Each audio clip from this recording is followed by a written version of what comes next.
Здравствуйте, с вами журналист Олег Желнин и телепрограмма «Точка взаимодействия». В прошлых телепередачах мы рассматривали проблемы инвестиционного крупного масштабного проекта. Это когда застройщик без аукциона получает землю, но и рассматривается вопрос проблемы обманутых дольщиков со стороны государства. В данном случае это была улица Матросова, 2, столица Якутии. Там еще очень долго идут разбирательства, и когда начнется этот проект, есть надежда, что в этом году. А сегодня мы поговорим о частно-муниципальном партнерстве. Это одна из еще одних программ, которые направлены на переселение населения и жильцов аварийного жилья. В данном случае за мной по этой программе стоят дома, которые уже построены, и там живут люди, которые жили в аварийных домах, а также люди, которые владели частными домами, которые были достаточно неблагоустроены. И построила эти дома компания «Высота». Мы сегодня в гостях у депутата Якутской городской думы Станислава Сивцева. Ваш род деятельности основной какой, кроме депутатской городской думы? Предпринимательская среда. Предпринимательская среда в части строительства, это расселение, скажем, светлого и аварийного жилья. Участие в муниципальных, государственных программах по предоставлению жилья муниципалитетам для детей-сирот и детей, оставшихся без попечения. И по программам расселения с аварийного жилья. И давно вы этим занимаетесь? Говорить по контрактам, то можно сказать с года, наверное, 2012. А если говорить о том, что я начал применять и адаптировать к своему предприятию принцип расселения за счет оборотных средств предприятия светлого жилья, то это с первых дней начала строительства. У вас на столе лежит, это ваш проект? Этот проект у меня родился в 2008 году.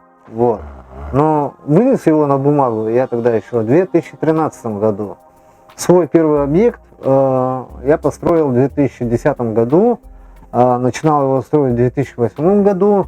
Это 4-й квартал, так называемый, под общим мнением населения нашего города, 17-й квартал. По Якутской, сейчас его адрес называется 4/9. Пошло строительство этого объекта. Скажем, из ближе стоящих домов деревянных стали ко мне подходить люди, живущие рядом по соседству со стройкой возле этого дома, и стали со мной знакомиться.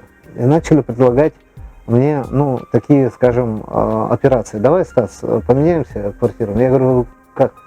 Начали говорить, ты у меня в деревяшке заберешь, а мне отдашь вот здесь вот. Я говорю, а как? И что дальше я буду делать с деревяшкой? Ты же можешь дальше построить на месте этого дома. Я подумал, в принципе-то.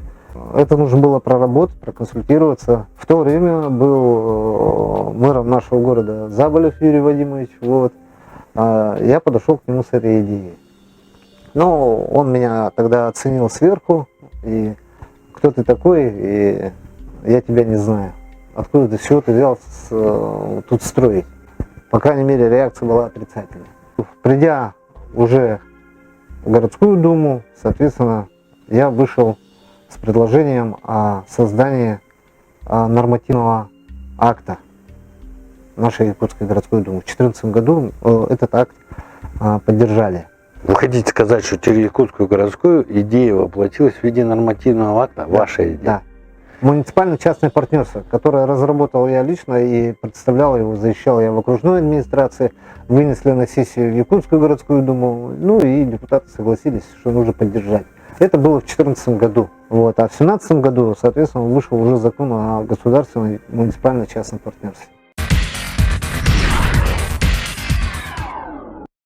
Территория 78-го квартала Сайсакского округа у нас одно из самых сконцентрированных мест, к сожалению, по аварийному жилищному фонду.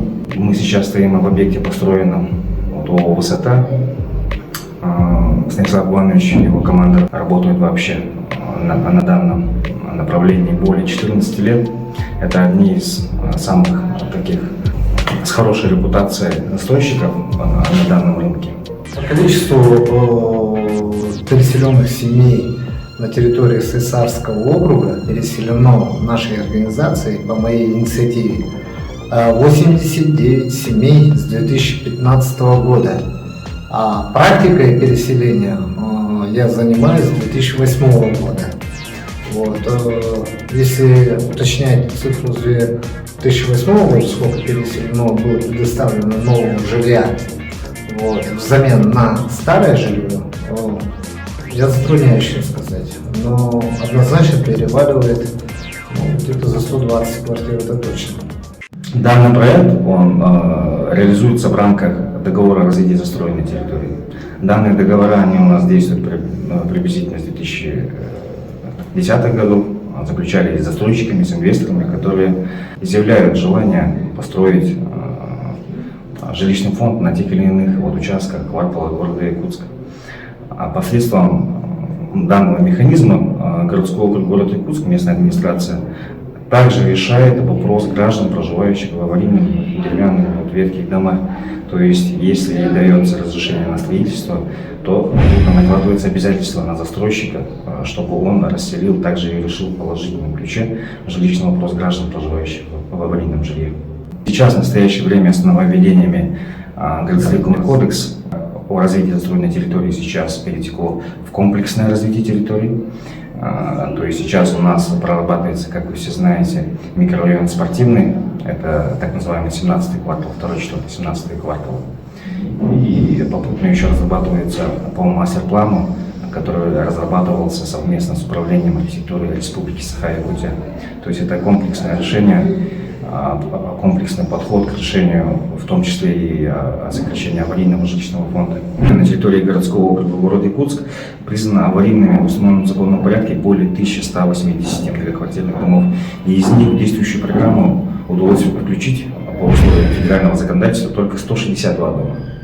Остальные более 60 домов они расселяются как раз таки, в том числе и путем уже действующих договоров о развитии застроенной территории.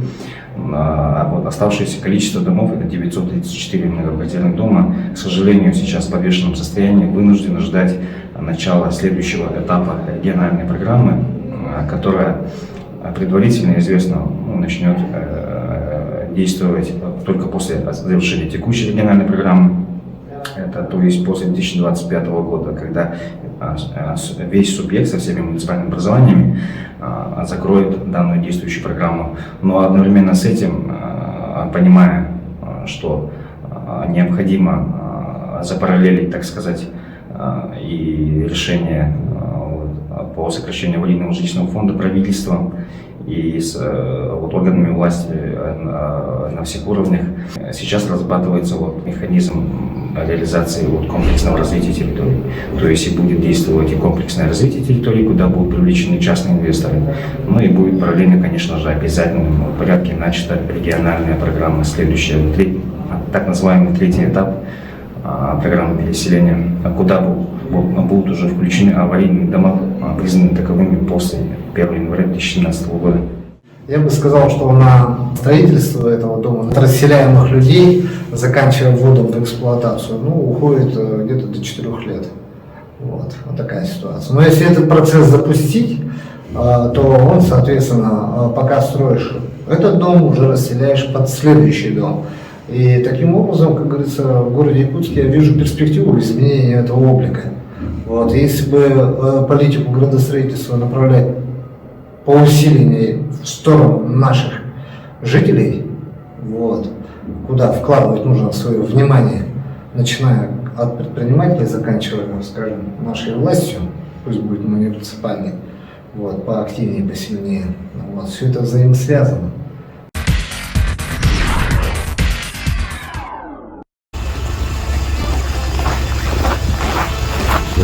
Идем.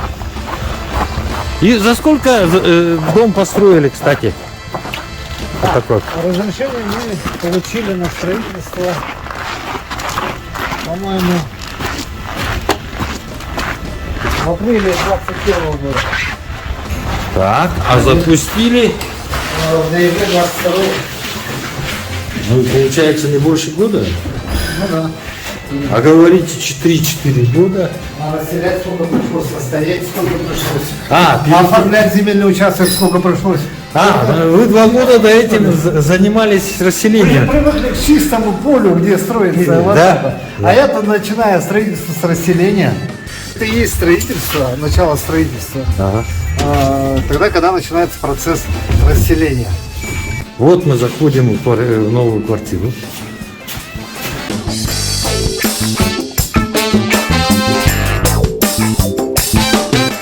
Это зал, да?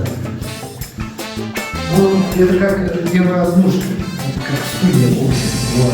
А здесь еще есть комната. Здесь у нас санузел. А, уже готовый, да? Вот. Здесь уже вот счетчики стоят от людей. Это вода. Здесь у них кладовая. Где они могут хранить свое хозяйство.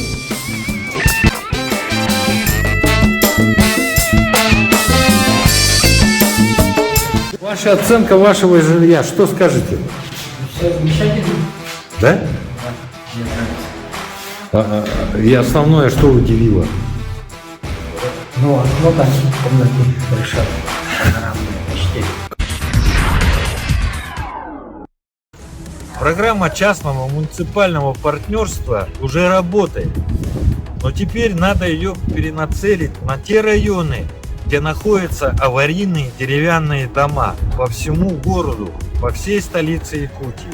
И тогда город Якутск может стать уже в ближайшем будущем самым лучшим городом на вечной мерзлоте.